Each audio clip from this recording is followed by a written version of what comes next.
जय जय रघुवीर समर्थ। ओम आदिनारायणं विष्णुं ब्रह्माणं च वसिष्ठकं श्रीरामं मारुतिं वन्दे रामदासं च श्रीधरं। नमः शान्ताय दिव्याय सत्यधर्मस्वरूपिणे स्वानन्दामृततृप्ताय श्रीधराय नमो नमः। गुरुर्ब्रह्मा गुरुर्विष्णुर्गुरुर्देवो महेश्वरः गुरुः साक्षात् परं ब्रह्म तस्मै श्रीगुरवे नमः। जय जय रघुवीर समर्थ। ओम। सर्वप्रथम मैं सभी श्रोताओं को वंदन करता हूँ और सद्गुरु भगवान श्रीधर स्वामी जी के दिव्य चरित्र का जो हम चिंतन कर रहे हैं उसे आगे बढ़ाता हूँ। पिछले प्रवचन में हमने देखा था कि किस प्रकार श्रीधर स्वामी भगवान इस उपाधि को प्राप्त हुए और यह उपाधि भी उनके ही गुरुदेव सद्गुरु समर्थ रामदास स्वामी ने उन्हें दी थी। इससे उनका अधिकार मालूम पड़ता है। श्रीधर स्वामी जी का काल बड़ी आनंद में सज्जनगढ़ पे जा रहा था।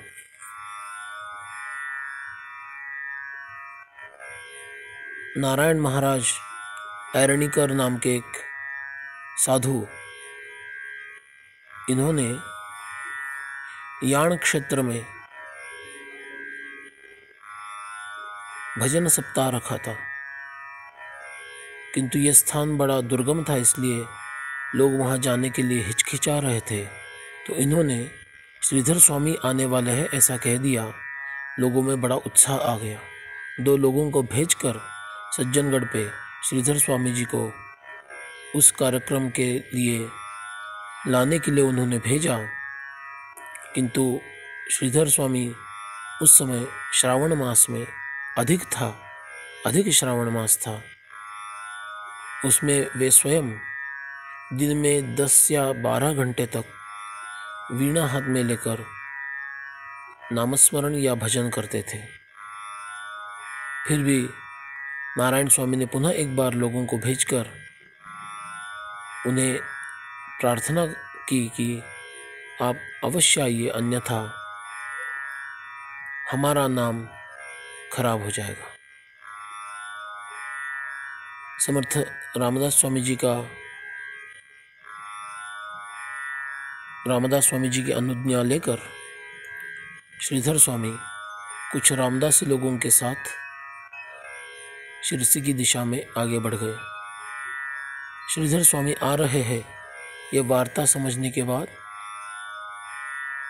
पूरा गांव इतना आनंदोत्साह से भर गया कि क्या कहने।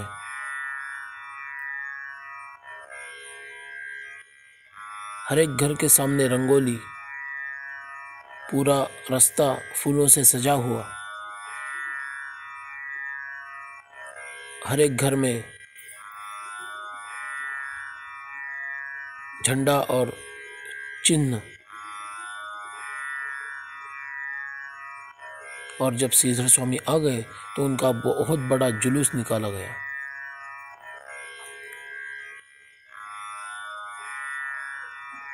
तुरंत कुछ ही दिनों बाद श्रीधर स्वामी आगे और सारे भक्तगण पीछे, ऐसे ही याण की दिशा की ओर वो चले गए। जंगल में से जा रहे थे। श्रीधर स्वामी अपने साथ है, डरने की कोई बात नहीं। न सांप से डरना है, न बिच्छू से डरना है, न किसी हिंस श्वापद से डरना है, न भालू से डरना है, न भेड़िए से डरना है, न बाघ से डरना है। श्रीधर स्वामी के साथ पीछे पीछे सभी भक्तगण याण तक पहुंच गए। वहां पर बहुत बढ़िया से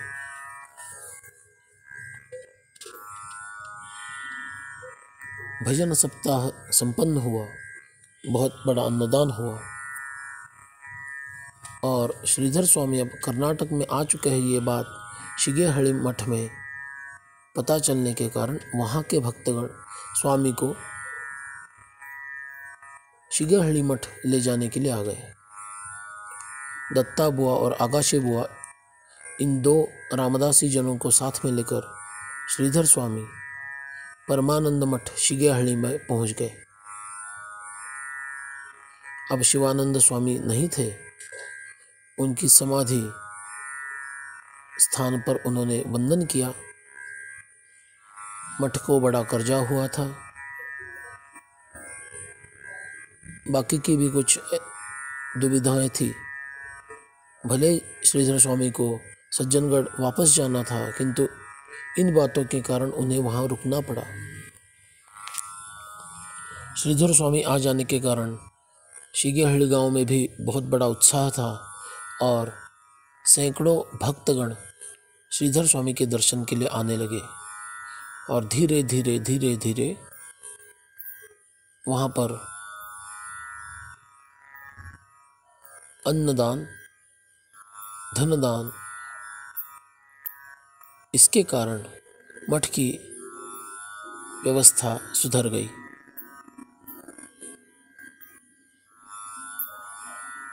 कर्जे में डूबा हुआ मठ अब कर्जे से मुक्त हो गया। श्रीधर स्वामी कुछ समय वहाँ पर रुके, वहाँ की व्यवस्था ठीक से लगवा दी, किंतु लोगों के अत्यधिक होने के कारण उनका एकांत भंग हो गया। इसलिए उसी मठ के पास में होने वाले एक बंगले में उनकी व्यवस्था की गई। दत्ता बुआ उनके सदैव साथ रहते थे। उन्हें कोई आवश्यकता आ पड़े तो उन्हें वो उनकी सेवा के तौर पर देते थे।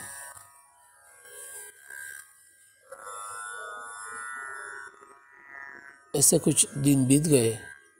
एक रात अचानक श्रीधर स्वामी एक वस्त्र लेकर बंगला छोड़कर एकांत स्थल में तपस्या करने के लिए निकल पड़े।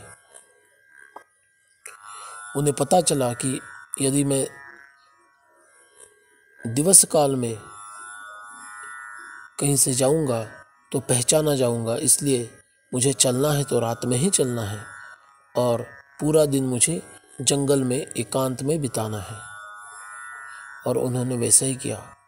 श्रीधर स्वामी निकल गए। ये पता चलने के बाद भिन्न भिन्न दिशाओं में भक्तगण दौड़ गए। दत्ता बुआ भी दौड़ गए। कुछ दिन गए, श्रीधर साधु जी नहीं दिखे। एक दिन एक गांव में दोपहर के समय कोई व्यक्ति सोया हुआ दत्ता बुआ को दिखाई पड़ा। दौड़ते हुए वो वहाँ पर पहुँचा और उसके आनंद का ठिकाना न रहा। वे और कोई नहीं, साक्षात श्रीधर स्वामी थे। उन्हें बड़ी विनती करके पुनः एक बार वो शिगेहळ्ळी मठ लेकर आए। अब भक्तों को पता चला कि श्रीधर स्वामी का स्वास्थ्य भी ठीक नहीं है और उन्हें एकांत प्राप्त नहीं हो रहा है। इसलिए उन्होंने समय निश्चित किया और उस विशिष्ट समय में ही श्रीधर स्वामी के लिए लोग उन्हें मिल सकते हैं। बाकी का पूरा समय श्रीधर स्वामी एकांत में रहेंगे। ऐसे कुछ दिन बीत गए, किंतु उनका स्वास्थ्य ठीक नहीं हो रहा है। यह देखकर उन्हें चिकमंगलूर ले जाया गया। वहाँ पर डॉक्टर मंजुनाथ अय्यर और उनका पूरा कुटुंब, उनका पूरा परिवार इनकी सेवा में लग गया। श्रीधर स्वामी के लिए अच्छा सा दूध और फल की व्यवस्था की गई और उनकी सेवा शुश्रूषा में ये लोग लगे रहे। इसलिए धीरे धीरे उनका स्वास्थ्य सुधरने लगा। चिकमंगलूर में भी बहुत से लोग श्रीधर स्वामी के दर्शन के लिए आया करते थे।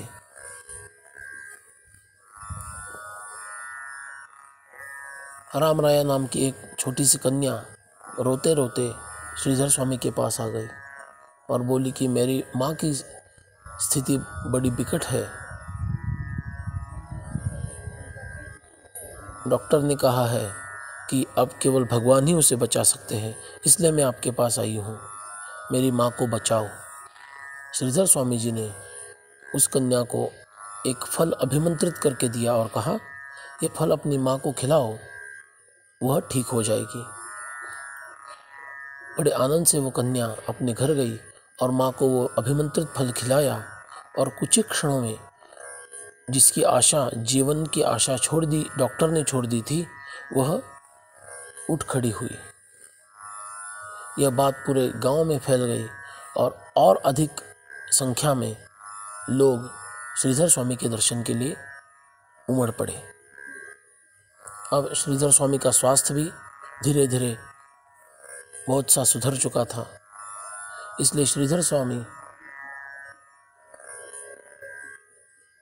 वेदांत, भक्ति आदि विषयों में उपदेश किया करते थे। उसी गांव में मंत्रालय के राघवेंद्र स्वामी महाराज का एक भक्त डॉक्टर रहता था। एक दिन या एक रात सपने में आकर राघवेंद्र स्वामी जी ने उसे कहा कि अरे, मैं बहुत दिनों से इस चिकमंगलूर गांव में आ चुका हूँ, मेरे दर्शन के लिए कब आओगे? अगले ही दिन वह कोई महात्मा, कोई साधु इस गांव में आया है क्या, ये देखने के लिए इधर उधर जा रहा था। उसे पता चला कि अय्यर जी के घर में श्रीधर स्वामी आ चुके हैं। वह उनके दर्शन के लिए गया और स्वामी जी को बताया दृष्टांत के बारे में। स्वामी जी ने उसे आशीर्वाद दिया और वह भी नित्य उनके दर्शन के लिए आने लगा।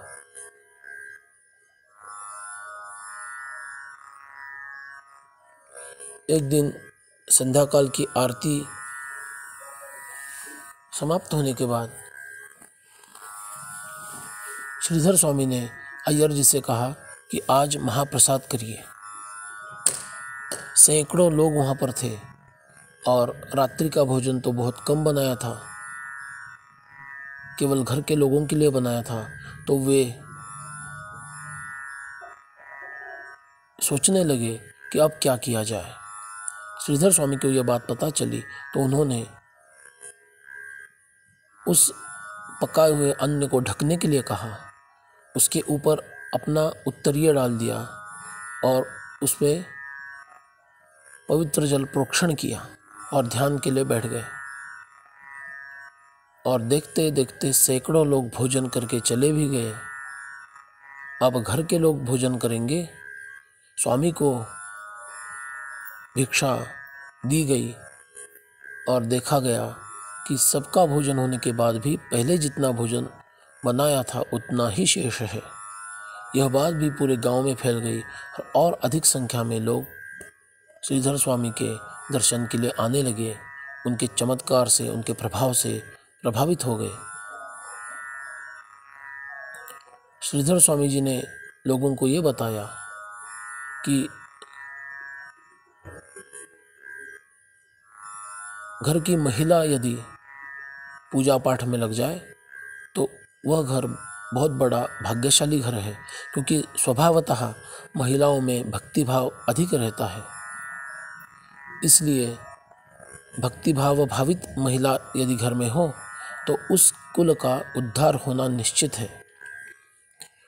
यह दास श्रोताओं को ये निवेदन करना चाहता है, विशेषकर आज के श्रोताओं को, कि आज की युवा और प्रौढ़ा महिलाएं यदि श्रीधर स्वामी के इस बात पर गौर करें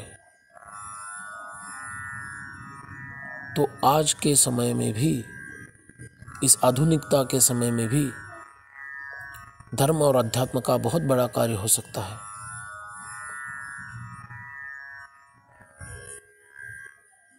अपना भवितव्य, महत्वाकांक्षा जिसे करियर कहा जाता है, इसके चलते घर में भक्ति और अध्यात्म का जो प्रवाह चलना चाहिए, इसका दायित्व माता भगिनियों के हाथ में है। यही श्रीधर स्वामी का कहना है। अस्तु।